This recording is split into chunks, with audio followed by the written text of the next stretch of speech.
레위기 27장 16절부터 마지막 34절까지입니다. 레위기 27장 16절부터 마지막 34절까지 말씀을 받겠습니다.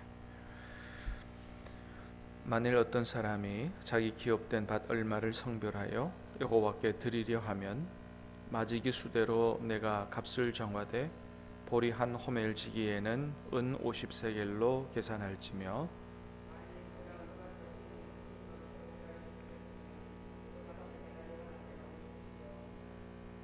만일 그 밭을 희년 후에 성별하여 드렸으면 제사장이 다음 희년까지 남은 연수를 따라 그 값을 계산하고 정한 값에서 그 값에 상당하게 감할 것이며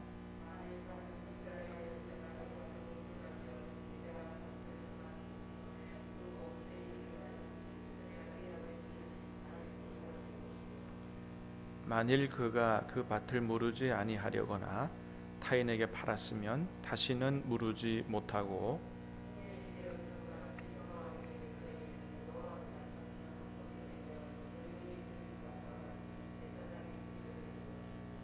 만일 사람에게 샀고 자기 기업이 아닌 밭을 여호와께 성별하여 드렸으면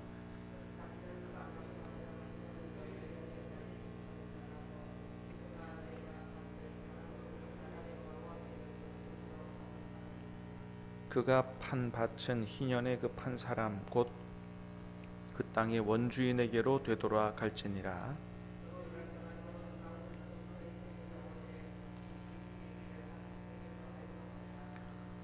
오직 가축 중에 처음 난 것은 여호와께 드릴 첫 것이라. 소나 양은 여호와의 것이니 누구든지 그것으로는 성별하여 드리지 못할 것이며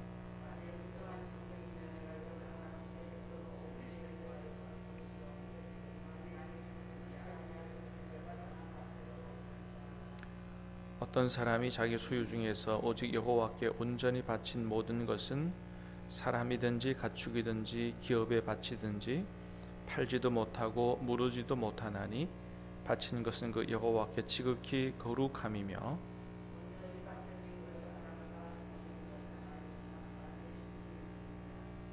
그리고 그 땅의 10분의 1 곧 그 땅의 곡식이나 나무의 열매는 그 10분의 1은 여호와의 것이니 여호와의 성물이라.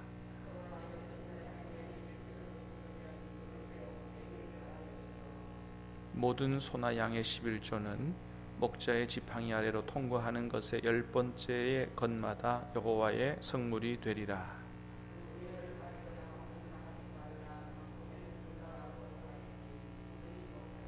같이 읽습니다. 이것은 여호와께서 시내 산에서 이스라엘 자손을 위하여 모세에게 명령하신 계명이니라. 아멘.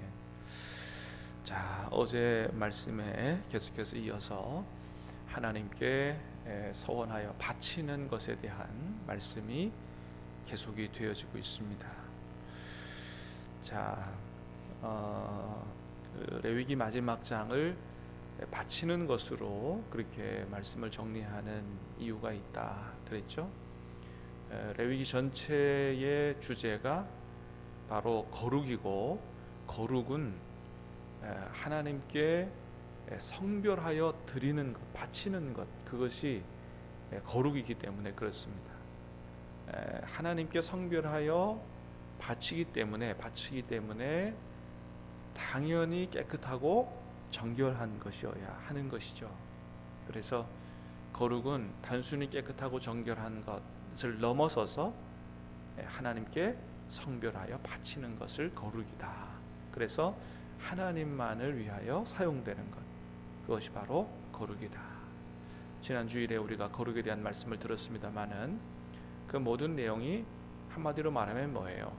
세상 따라가지 않고 우리 마음대로 살지 않고 하나님의 뜻을 따라 우리 자신이 거룩하게 성별돼서 하나님께 바쳐진 삶을, 그래서 하나님의 뜻대로 사는 삶을 사는 것이 바로 거룩한 삶이다. 그것이 하나님의 뜻이다 라고 하는 것을 말씀해 주는 것입니다. 자, 오늘 말씀 어제 이어서 이제 밭을 바치고자 하는 경우에 대해서 말씀을 하십니다. 16절 같이 읽겠습니다. 시작. 만일 어떤 사람이 자기 기업된 밭 얼마를 성별하여 여호와께 드리려 하면 마지기 수대로 내가 값을 정하되 보리 한 호멜지기에는 은 50세겔로 계산할지며. 자, 이제는 어떤 사람이 밭을 성별하여 하나님께 드리는 경우에 대해서 말씀하십니다. 어제는 자기 자신에 대해서 바치는 거, 또 가축을 바치는 거, 집을 바치는 거, 오늘은 이제 밭에 대해서 말씀하시는데, 보리 한 호멜지기에는 뭐 이걸 이제 뭐 정확히 얼마나 땅이 되느냐, 이게 참 우리 생각대로 하기가 참 쉽지 않은데, 보리 한 호멜지기를 씨앗으로 뿌리는 정도의 넓이라 그래요. 자, 그거를 은 50세겔로 계산하라.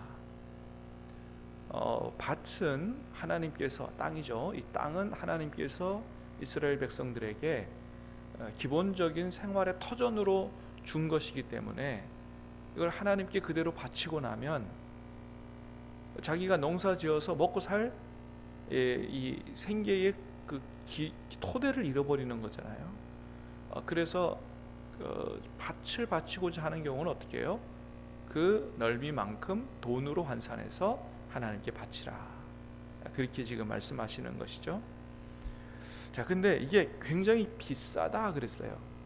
보리 한 호멜지기의 땅이 얼마나 넓은지 모르지만 은 50세겔, 굉장히 비싸다. 어제도 말씀을 드렸습니다마는 당시에 구약의 노동자의 하루 품삯, 한 달 품삯이 한 세겔이라 그랬어요. 그러니까 은 50세겔이면 몇 달치 월급이에요? 50개월치 월급이에요. 그러니까 몇 년이 뭐예요? 굉장히 많아. 10년 가까이 되는 이런 값을 지불해야 된다. 자, 그 다음에 17절 18절 시작.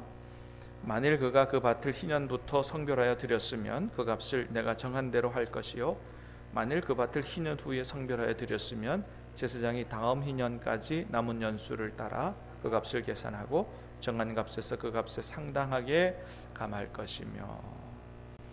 자, 값을 정할 때 이제 희년을 기준으로 해서 다가올 희년에 이 희년의 연수가 적게 남았으면 적게, 많이 남았으면 많이, 그렇게 하라고 그렇게 말씀하십니다.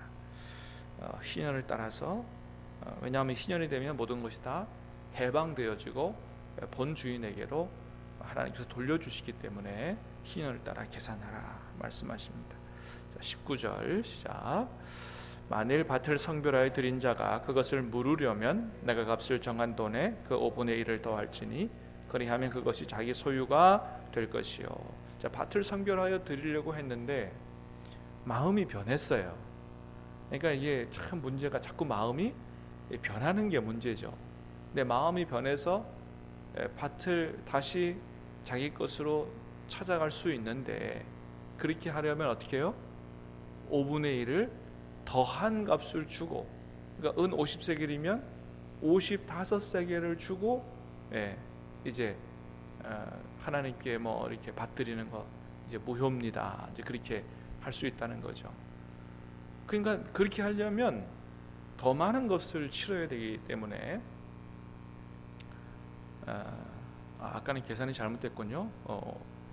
55세겔이 아니라 5분의 1이니까 더 많은 거죠. 5분의 1이면 60세겔이 되는 거죠. 아침이라 이렇게 계산이 잘 안 되네요. 어쨌든 간에, 자, 물으려면 5분의 1을 더하라. 뭐예요? 그러니까 함부로 서운하지 마라. 어제 말씀 들은 것처럼 자꾸 이렇게 마음이 왔다 갔다 하기 때문에 하나님 앞에 서운해서 바칠 경우는 아주 신중하게, 하나님이 그거 원하신다는 거죠. 그냥 막 바치는 거, 그걸 원하시는 게 아니다. 정말로 신중하게 생각하고 정말로 내가 너무너무 감사해서 그렇게 바쳐야지 그냥 마음에 동요되는 대로 함부로 내지는 옆에 사람 바친다고 덩달아. 그 신약의 아나니아와 삽비라가 바나바가 자기 집하고 이런 것들을 바치는 것에 경쟁심을 느껴가지고 자기도 막 그렇게 하겠습니다 그랬는데 생각해보니까 너무 아까워. 그러니까 바치는 것 일부를 숨겨놓고 이렇게 하다가 나중에 하나님을 속인 죄가 돼서 심판을 받아서 죽게 되는 이런 경우도 있는 걸 보게 되죠. 헌금하다가 하나님 앞에 죽은 경우예요. 그러니까 하나님께서 어떤 헌금을 원하시는가, 그걸 잘 우리가 생각하고 정말 진지하게 신중하게 그리고 자원하는 마음으로 그렇게 하나님께 드려야 된다. 자, 20절 21절 시작. 만일 그가 그 밭을 무르지 아니하려거나 타인에게 팔았으면 다시는 무르지 못하고 희년이 되어서 그 밭이 돌아오게 될 때에는 여호와께 바친 성물이 되어 영령이 드린 땅과 같이 제사장의 기업이 될 것이며. 밭을 무르지 아니하려거나, 이 밭은 타인에게 팔았으면 다시는 무르지 못하고 희년이 되어 그 밭이 돌아올 때는 하나님께서 돌려주지 마라 이렇게 말씀하신다는 거죠. 왜 그래요? 원래 토지는 기본적으로 누구 것이라고요? 하나님의 것이라고 하나님 말씀하셨고 매매하지 말라 말씀하셨는데 이것을 어기고 다른 사람에게 팔아버렸어요. 하나님의 것을 자기 것으로 생각하고 다른 사람에게 팔아서 이득을 취했어. 하나님의 것을 가지고 자기 이익을 삼은 거죠. 어떻게 보면 하나님의 것을 도적질하는 것이죠. 자, 이런 경우에 하나님께서 아주 강력하게 말씀하셔서 돌려주지 마라 그렇게 말씀하시는 것을 보게 됩니다. 자, 그 다음에 22절부터 24절까지 시작. 만일 사람에게 샀고 자기 기업이 아닌 밭을 여호와께 성별하여 드렸으면 너는 값을 정하고 제사장은 그를 위하여 희년까지 계산하고 그는 내가 값을 정한 돈을 그날에 여호와께 드려 성물로 삼을지며 그가 판 밭은 희년의 그 판 사람 곧 땅의 원주인에게로 되돌아갈지니라. 아멘. 자, 이제 이번에는 산 사람에 관해서 얘기하는 겁니다. 어떤 사람이 그 밭을 자기한테 팔았어요. 그러니까 내가 사서 그것을 가지고 농사를 지어서 이득을 보고 있어요. 나중에 희년이 되면 어떻게 하라고요? 그거 다 원주인에게로 돌려주라 말씀하시기 때문에 그것이 비록 자기가 하나님께 성별하여 바친 것이라 하더라도 원래 주인이 자기가 아니기 때문에 희년이 되면 원주인에게로 돌려주라고 하나님 말씀하시는 것을 볼 수 있습니다. 이것이 희년의 기본 원칙이죠. 자, 이제 그 다음에는 가축의 초태생을 하나님께 바치는 경우입니다. 26절 시작. 오직 가축 중에 처음 난 것은 여호와께 드릴 첫 것이라 소나 양은 여호와의 것이니 누구든지 그것으로는 성별하여 드리지 못할 것이며. 가축의 초태생은 하나님께 서원하여 바치지 못한다. 왜요? 본래 초태생은 하나님의 것이기 때문에. 하나님께서 그렇게 말씀하셨죠. 애굽에서 구원할 때 모든 장자를 다 죽일 때 이스라엘의 장자는 살리셨어요. 그리고 그것은 내 것이다 그렇게 말씀하셨죠. 그래서 초태생은 원래 하나님의 것이라고 말씀하셨기 때문에 하나님께 바치지 못합니다. 자기 게 아니기 때문에. 자, 그 다음에 27절 시작. 만일 부정한 짐승이면 내가 정한 값에 그 5분의 1을 더하여 물을 것이요 만일 무르지 아니하려면 내가 정한 값대로 팔지니라.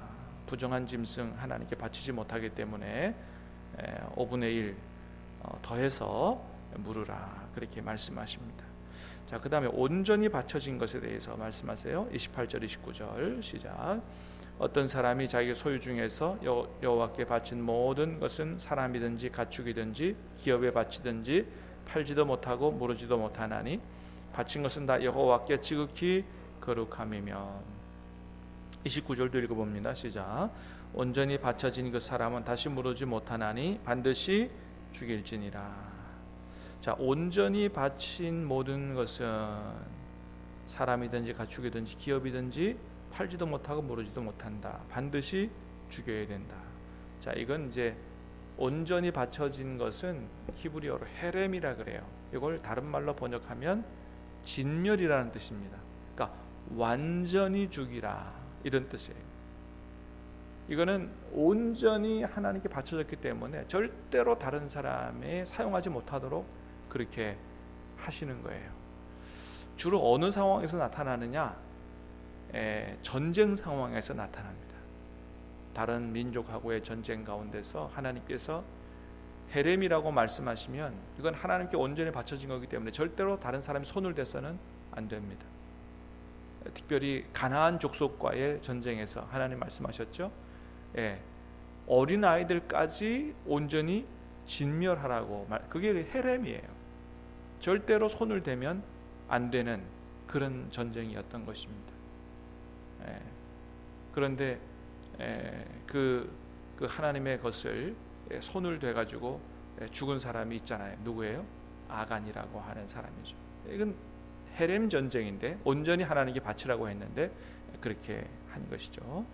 안 된다라고 하는 겁니다. 그 다음에 11조에 관한 말씀을 하십니다. 자, 30절 시작. 그리고 그 땅 10분의 1 곧 그 땅의 곡식이나 나무 열매는 그 10분의 1은 여호와의 것이니 여호와의 성물이라. 마찬가지입니다. 어떤 것이든지 11조는 누구 것이라고요? 11조 하나님의 것이라고 말씀하세요. 그건 내 것 아니에요. 그래서 사실은 11조는 헌금이 아닙니다. 하나님의 것을 하나님께로 드리는 거예요. 그거는 이 모든 것은 다 하나님께서 내게 주신 것이다 라는 신앙 고백으로 드리는 하나님의 것이에요. 그래서 사실은 11조 안 드리는 것을 하나님 뭐라고 말씀하세요? 내 것을 도둑질했다고 말씀하시는 거예요. 그러니까 우리가 내 모든 것을 하나님이 주셨고 10분의 1은 하나님의 것이라고 하는 신앙을 가져야 된다는 거예요. 그 신앙 고백이 있어야 된다. 이게 하나님 원하시는 것이다. 11조 하나님 것이다 말씀하십니다. 자, 31절 시작. 또 만일 어떤 사람이 그의 11조를 물으려면 그것의 5분의 1을 더할 것이요. 근데 11조 드려놓고 물으겠다 그러면 어떻게 해요? 5분의 1 더해라. 그러니까 절대로 물을 수 없는 것이다 말씀하시는 거죠. 32절 시작. 모든 소나 양의 11조는 목자의 지팡이 아래로 통과하는 것의 10번째 것마다 여호와의 성물이 되리라. 짐승의 경우 11조 바칠 때 좋은 거 안 좋은 거 보고 안 좋은 거 10분의 1 해서 바칠 수 있잖아요. 하나님 그걸 원천 봉쇄하는 거예요. 막대기 아래로 지나가는 것의 10번째 것. 그러니까 좋든지 안 좋든지 자기 마음대로 못하고 하나님께 바쳐야 된다. 자, 33절 시작. 그 우열을 가리거나 바꾸거나 하지 말라. 바꾸면 둘 다 거룩하리니 무르지 못하리라. 좋은 것 바쳐야 되는데 마음이 저건 내 거 하고 싶어. 그래서 좀 안 좋은 걸로 바꿨다. 그러면 둘 다 하나님 것이다. 하나님께 온전한 11조를 바쳐야 된다. 하나님 말씀하시는 것이죠. 그렇습니다.